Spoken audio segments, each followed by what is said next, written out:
இது ஃபர்ஸ்ட் மலேசியாவின் செய்திகள் உங்களுக்காக.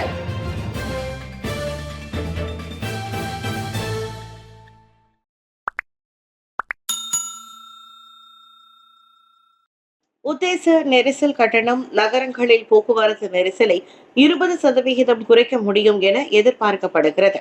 ஜலிஹா மாநகருக்குள் நுழைய வாகன ஓட்டிகளுக்கு நெரிசல் கட்டணம் விதிப்பதன் மூலம் தலைநகரில் போக்குவரத்து நெரிசலை 20 விழுக்காடு குறைக்க முடியும் என எதிர்பார்க்கப்படுகிறது. கூட்டரசு பிரதேச அமைச்சர் டாக்டர் சலிஹா முஸ்தபா அதனை தெரிவித்துள்ளார். அத்திட்டம் வெற்றியளிக்க வேண்டும் என்றால் கட்டண விகிதத்தை மிக குறைந்த அளவுக்கு நிர்ணயிக்க முடியாது.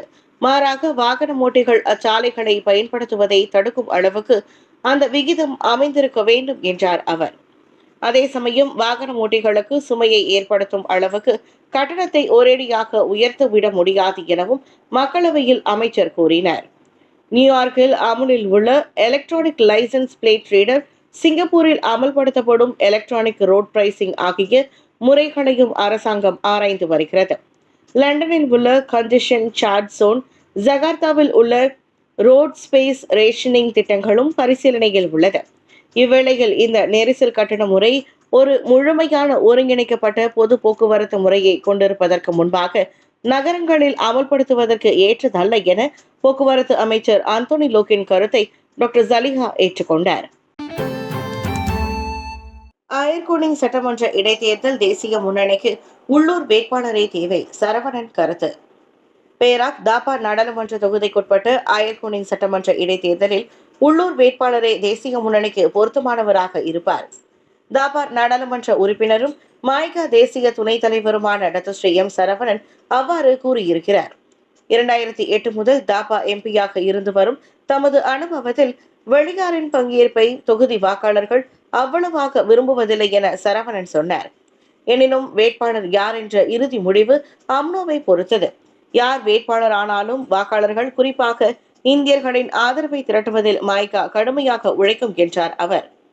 அத்தொகுதியில் உள்ள 6 மாவட்ட வாக்களிப்பு மையங்களில் இந்திய வாக்காளர்களின் எண்ணிக்கை சுமார் 4600 பேர் அல்லது 12 விழுக்காட்டினர் ஆவர். ஆனால் தேசிய முன்னணியின் வெற்றியை உறுதி செய்ய 18,000க்கும் மேற்பட்ட மலாய் வாக்காளர்களை தான் குறிவைக்க வேண்டும்.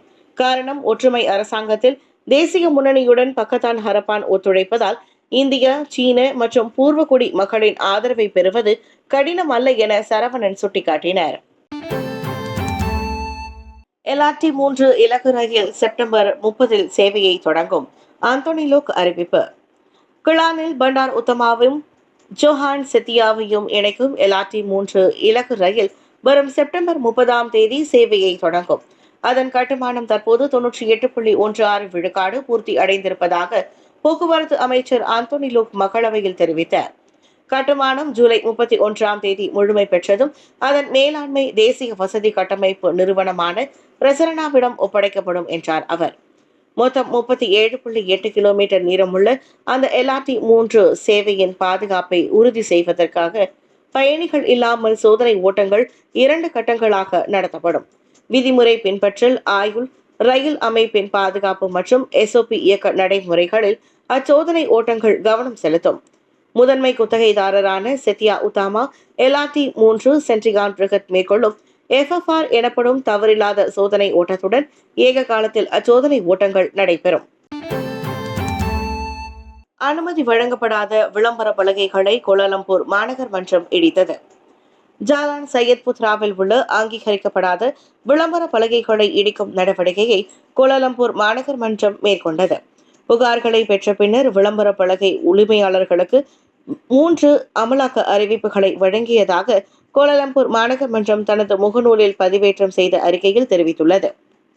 DBKL அதன் ADU@KL இணையம் வாயிலாக அங்கீகரிக்கப்படாத மேம்பாடு தொடர்பாக 1982 ஆண்டு சட்டத்தின் பிரிவு 26(1)B மற்றும் பொது இடத்தில் தடைகள் ஏற்படுத்தியது தொடர்பாக சாலை, வடிகால் மற்றும் கட்டட சட்டம் 1974 பிரிவு 46(1)A ஆகியவற்றின் கீழ் விளம்பர பலகையின் உரிமையாளர்களுக்கு நோட்டீஸ்கள் விநியோகிக்கப்பட்டன.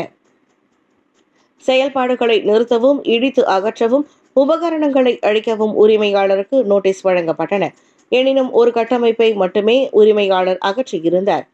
இதன் விளைவாக 2 அங்கீகரிக்கப்படாத விளம்பர பலகைகளை இடித்த பின்னர் அங்கிருந்து அனைத்து குப்பைகளையும் கோலாலம்பூர் மாநகர் மன்றம் அகற்றியது.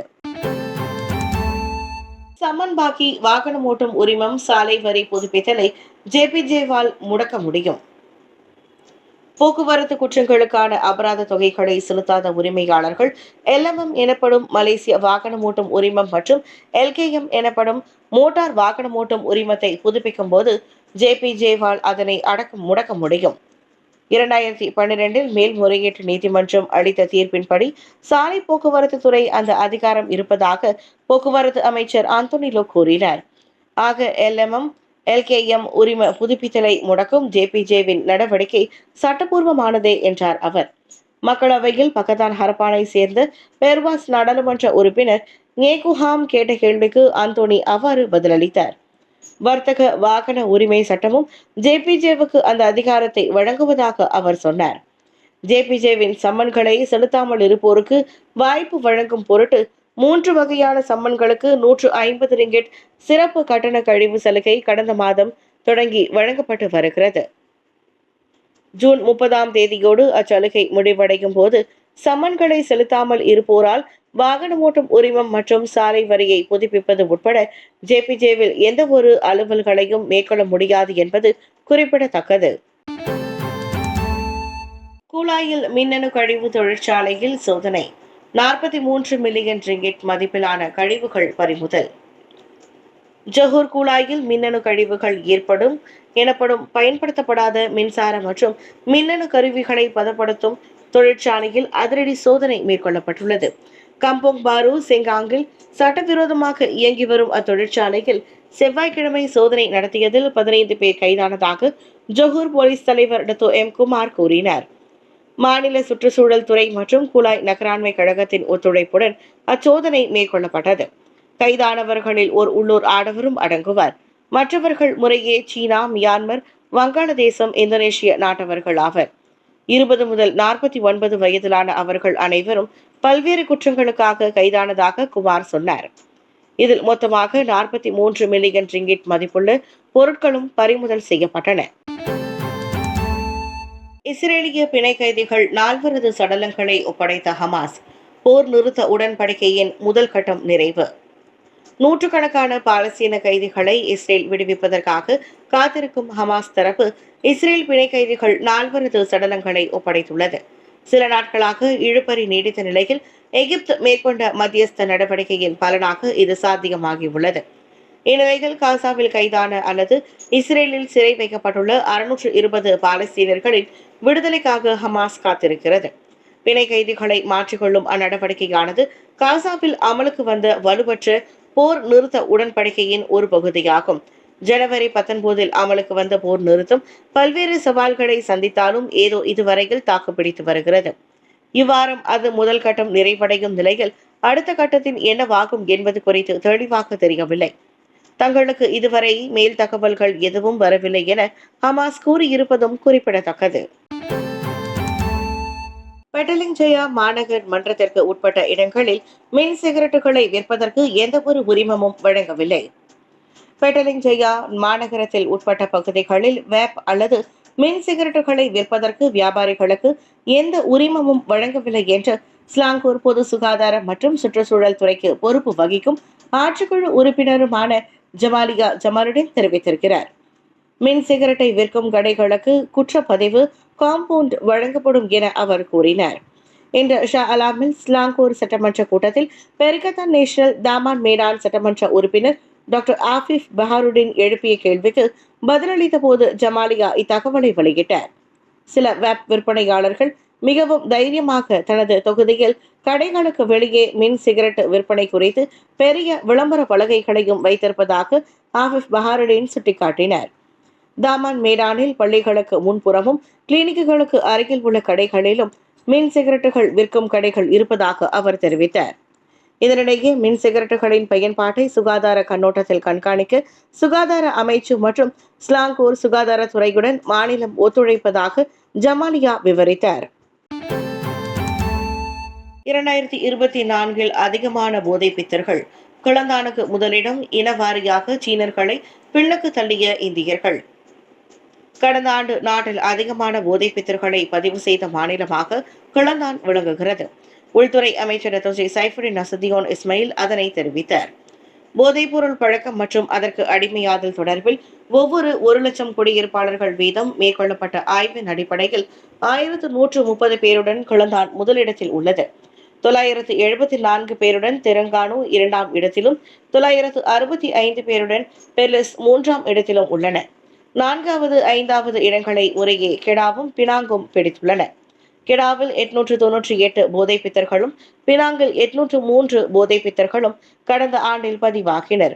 சரவாக்கில் அவ்வெண்ணிக்கை 425 பேராக உள்ளது. கடந்த ஆண்டு போதைப்பொருள் பழக்கம் மற்றும் அதற்கு அடிமையாதல் தொடர்பில் மொத்தமாக 1,92,857 சம்பவங்கள் பதிவானதாக மக்களவையில் அவர் சொன்னார். இனவாரியாக பார்த்தால் ஆக அதிகமாக மலாய்க்காரர்களிடையே 1,45,877 சம்பவங்கள் பதிவாகியுள்ளன. சூடான் ராணுவ விமானம் வீடமைப்பு பகுதியில் விழுந்து நொறுங்கியது. 46 பேர் மரணம்.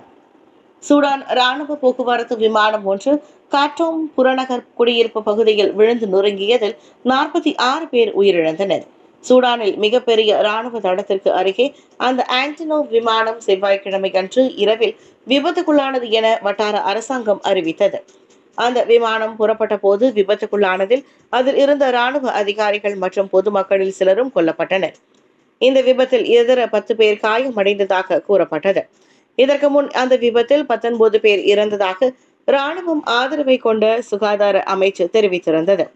திடீரென மிகப்பெரிய வெடிப்பு சத்தம் கேட்டதோடு பல வீடுகளும் சேதமடைந்ததாக இச்சம்பவத்தை நேரில் பார்த்தவர்கள் தெரிவித்தனர்.